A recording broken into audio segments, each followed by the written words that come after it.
Bonsoir tout le monde, c'est Antoine, j'espère que vous allez bien. Vidéo assez chargée ce soir puisque je vais parler de Marseille face à Toulouse, victoire 2-1 des Olympiens avec notamment un but de Mitroglou pour faire gagner l'OM, on en parlera juste après.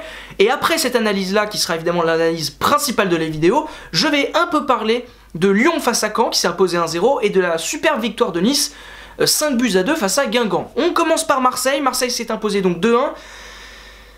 Elle est méritée cette victoire, même si un match nul n'aurait pas été scandaleux, tant Toulouse a eu des occasions, tant Mandanda a sauvé l'OM encore, c'est le meilleur gardien de Ligue 1, je le pense vraiment, Steve Mandanda, et là il nous a fait des parades ce soir, mais c'est impressionnant tout simplement ce qu'il a réalisé ce soir.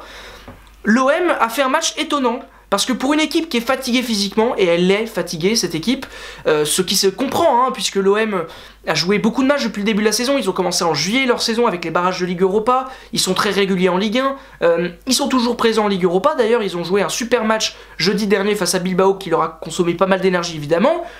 Bref, c'était difficile physiquement, mais les Marseillais ont été excellents au début de match, ils ont mis l'intensité qu'il fallait, et ils ont marqué d'ailleurs assez logiquement, et ils auraient pu même marquer plus de buts à l'issue de ces 20 premières minutes.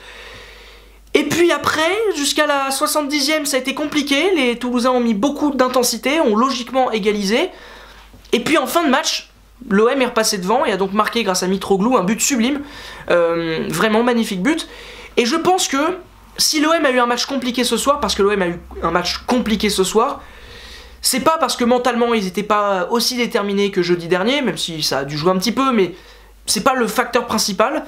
Je pense que c'est un peu la faute de Garcia. Alors vous allez me dire, mais Garcia il a été inspiré ce soir mon coco, parce que il fait le premier changement, il met Bounassar, ailier droit, dans son système. Il s'avère que le mec a été super bon et que Amavi et Sakai ont bien sécurisé les côtés, c'est vrai. Globalement sur cette organisation là c'est bien fait, vraiment bien fait. Et puis il fait rentrer Payet et Mitroglou, ils sont sur le deuxième but, Payet à la passe, Mitroglou au but. D'ailleurs superbe but de Kostas Mitroglou. Dans sa remise et dans sa finition, il n'y a rien à dire. Et je respire un coup parce que j'ai le nez bouché, c'est extrêmement désagréable. Mais je ne sais pas pourquoi je vous dis ça, c'est assez incroyable. Je pense que Garcia, en fait, fait un bon turnover dans l'ensemble, il fait un bon travail. Mais je comprends pas l'utilisation qu'il a pour Luis Gustavo, en fait. Je comprends pas. Et même pour Thauvin, alors Thauvin il s'est blessé, pas mal de gens vont dire c'est un mal pour un bien parce qu'il va se reposer, c'est pas un mal pour un bien, mais... Bon, il va quand même se reposer et c'est assez inédit cette saison pour Thauvin de se reposer. Il a quand même pas beaucoup soufflé lui depuis le début de la saison. Luis Gustavo non plus, alors il a soufflé au début de saison grâce à ses cartons jaunes et ses suspensions. Là, il en prend plus beaucoup des cartons, donc forcément il est toujours là. Et physiquement, il a été très moyen ce soir. Il a même été mauvais, je pense que c'est son pire match avec l'OM ce soir. Il a perdu une quantité de ballons assez astronomique, il a raté des passes, il n'était pas dans le rythme. Ça a d'ailleurs impacté sur toute l'équipe, Zambangissa n'a pas été aussi bon que d'habitude, Sanson était un peu tout seul au milieu de terrain et a un peu souffert, Lopez n'a pas été terrible. Luis Gustavo a une importance énorme à Marseille, mais il faut le faire souffler, quoi. Je veux dire, quand tu as deux énormes affiches qui vont arriver, parce que tu as le déplacement à San Mamés pour le match retour en Europa League, et que tu vas recevoir Lyon dans un match qui sera super important pour au minimum la 3ème place en Ligue 1, compliqué de mettre Luis Gustavo ce soir, j'avoue que j'ai pas trop compris cette décision, en plus Luis Gustavo a pas été très bon, et j'ai un peu de mal avec son turnover Garcia, qui gère pas super bien dans tous les domaines. Encore une fois ce soir je comprends pas pourquoi NJ n'a pas de temps de jeu, alors non pas qu'il soit excellent, mais tu vois par rapport à un Lopez, pour jouer sur un côté, je pense que NJ c'est un peu plus...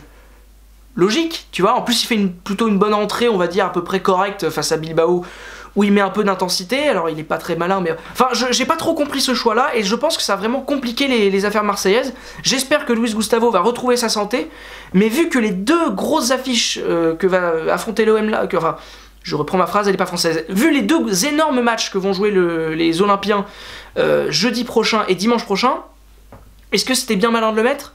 Je suis pas convaincu. Mais bon, match parfait quand même pour l'OM, victoire, 3 points, c'est important. Tu laisses Lyon à 5 unités, c'est important. En plus face à une équipe toulousaine qui a été bonne ce soir. Vraiment ils ont mis les ingrédients. Ils ont peut-être un peu raté leur entame de match, mais après ils ont mis de la vitesse, ils ont mis l'intensité.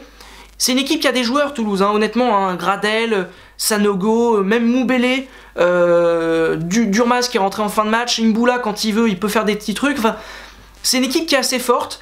Et qui a malheureusement buté sur un bon Marseille, vraiment c'était un bon match, difficile mais un bon match de Marseille, qui est donc bien placé en Ligue 1 et qui prépare parfaitement on va dire son choc face à Bilbao.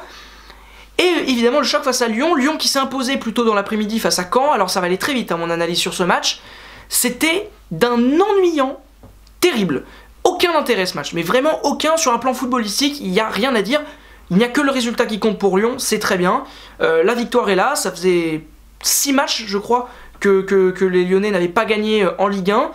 Ça y est, c'est fait. Deuxième victoire consécutive après le succès face au CSKA Moscou. 1-0 sur un match tout aussi nul d'ailleurs que celui qu'on a vu cet après-midi. C'est l'essentiel pour Lyon qui gagne, sans Fekir en plus. Voilà, parfait. Tu prépares bien encore une fois ta semaine tout aussi importante que celle des Marseillais avec le 8ème de finale retour en Ligue Europa et le choc évidemment face à Marseille, puisque voilà, Lyon va jouer Marseille, Marseille va jouer Lyon, c'est normal que ce soit un peu pareil. Juste une chose, il va falloir quand même que Lyon augmente son niveau. Parce que si les mecs jouent comme ça face à Marseille, ils perdent, mais vraiment, et ils perdent largement, parce que c'était une catastrophe ce que j'ai vu cet après-midi, et puis ils vont pas en finale de la Ligue Europa dans leur stade. Je pense que ça, ils peuvent même l'oublier s'ils continuent à jouer comme ça. Donc il faut vraiment qu'ils augmentent leur niveau, en termes d'intensité, même mentalement. Je les ai pas sentis mentalement très concernés par le match. Ça craint quand même, pour une équipe. Alors oui, ils sont fatigués, ils viennent de Moscou. La différence avec Marseille, c'est que Marseille, mentalement, je les ai sentis impliqués. Vraiment, et que physiquement pour le coup ils étaient en difficulté. Je vous rappelle que Lyon, ils ont joué un peu moins de matchs que l'OM cette année, ils n'ont pas eu les barrages de Ligue Europa dès le mois de juillet, mais ils ont quand même beaucoup de mal, donc c'est pas super rassurant, mais bon, le résultat est au moins là. Mais il y a quand même une bonne nouvelle à l'issue de cette rencontre, attention, Van en approche, c'est que pour les mecs qui sont insomniaques, voilà, si vous êtes insomniaque, que vous avez essayé plein de trucs, des méthodes, les moutons, les machins, les médocs, ça marche pas, ok, honnêtement, ce match là, vous dormez, mais c'est obligatoire, je veux dire, il n'y a même pas photo. Moi, par exemple, j'ai allumé le truc et je me suis dit, oh, un match de Lyon, je me suis endormi, mais au bout de 2 minutes, alors vous, vu que vous êtes un peu tenace, moi je suis pas insomniaque, vous, les insomniaques forcément, vous allez peut-être un peu tenir, vous allez tenir peut-être 10-15 minutes, mais au bout d'un moment, vous allez plus pouvoir, quoi, vous allez craquer, c'est tellement ennuyant et tellement lent, il n'y a même pas d'ambiance dans les tribunes, autant vous dire, donc voilà. Parfait pour les insomniaques. Ce qui n'est pas le cas du match qu'on avait eu juste avant et qui m'a donné du baume au cœur parce que ce match-là c'était compliqué quand même. Le match d'avant c'était Guingamp-Nice. Nice s'est imposé 5-2. Alors on pourrait se dire tiens 5-2, écart de 3 buts face à un Guingamp en plus, équipe sympa et tout. Quel match de Nice? Non. Quel match de Pléa? Ça oui, Pléa a été énorme, il a mis un quadruplé, il a fait un grand match pour remplacer Balotelli en plus. Première fois que Nice s'impose sans Mario Balotelli, autant vous dire que ça montre un peu le tableau de la saison niçoise qui est quand même pas super rassurante parce que Balotelli c'est quand même pas le mec le plus régulier du monde. Donc ça fait que tu gagnes 5-2 avec un grand Pléa, mais sinon le reste, bon les buts sont beaux etc, mais défensivement parlant c'est inquiétant. Tu offres quand même 2 buts au Guingampais, un penalty, d'ailleurs il y a un deuxième penalty qui aurait dû être sifflé au bout de 10 minutes s'il y a 2-0. C'est pas le même match et je suis pas sûr que Nice gagne. C'est compliqué quoi, Nice, c'est compliqué d'analyser ce match là en fait très sereinement parce que Nice fait pas un grand match. Si Nice en met 5, c'est parce que t'as un mec qui est en feu, qui est Pléa, et puis que surtout en face, Guingamp c'est très moyen, on va en parler juste après, mais Guingamp c'est très faible. Lucien Favre l'expliquait d'ailleurs après le match, ah on n'est pas bien, heureusement qu'on met le 4ème but parce que à 3-2, ils sont pas loin, heureusement qu'on le met le 4ème, heureusement que Sarfi met la tête. Bah il a raison mon pote, t'as raison, parce que clairement ce match-là était très étonnant. C'est pas super rassurant pour Nice, alors Nice c'est évidemment meilleur pour moi que Nantes, que Rennes ou que Montpellier en termes purement footballistiques, en termes de qualité, c'est bien au-dessus, mais c'est quand même super irrégulier et c'est pas rassurant du tout. Franchement, face à Guingamp, donc j'en ai déjà, j'ai déjà un peu commencé ce thème-là. Ils sont très faibles les Guingampais depuis quelques semaines, vous trouvez pas? Enfin, je suis inquiet du niveau de Guingamp en fait. Alors ils vont pas descendre en Ligue 2, ils vont être dans le ventre mou comme d'habitude, enfin bon, y a pas de souci. Mais honnêtement, ce soir c'est très faible. C'est très faible. Si tu marques 2 buts, c'est pas parce que t'es brillant offensivement. Le jeu de mots excellent. C'est surtout que Nice t'offre les buts. Enfin non, Marlon t'offre les buts. Le penalty et le but contre son camp. Le reste, il n'y a pas beaucoup de satisfaction. Le match était bon, ça allait de tous les côtés, mais t'es mauvais. En défense, t'en prends 5 quand même. C'est beaucoup. Donc 4 d'un même gars. C'est-à-dire qu'au bout d'un moment, ok, il est en feu, mais tu peux essayer de le marquer un peu, mettre un deuxième mec dessus. Non, c'est pas possible. Donc Guingamp c'est très faible, Nice s'est imposé, c'est super. Ce dimanche de Ligue 1 était très passionnant. Je parle vraiment pas bien français. J'espère que le week-end prochain sera tout aussi excitant. Et que voilà, on va faire de belles choses. Je vous annonce aussi que vendredi prochain, il faut que vous soyez connectés à la chaîne Foot News parce qu'il va se passer un truc de dingue dessus. Une vidéo très particulière, j'espère que vous allez l'apprécier. Moi je vous dis à la prochaine sur la chaîne Foot News et la Prolongue. Merci à vous d'ailleurs, la Prolongue, de mettre mes vidéos sur votre chaîne YouTube, c'est extrêmement plaisant. Et à la prochaine tout simplement sur l'internet. Au revoir.